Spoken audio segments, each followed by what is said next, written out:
بسم اللہ الرحمن الرحیم ربی زدنی علما۔ السلام علیکم ورحمۃ اللہ وبرکاتہ بچوں، آج ہم جو ٹاپک پڑھیں گے وہ ہے مذکر اور مؤنث۔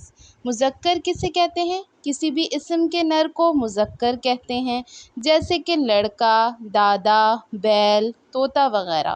اور مؤنث کسے کہتے ہیں؟ کسی بھی اسم کے مادہ کو مؤنث کہتے ہیں، جیسے لڑکی، دادی، گائے، طوطی وغیرہ۔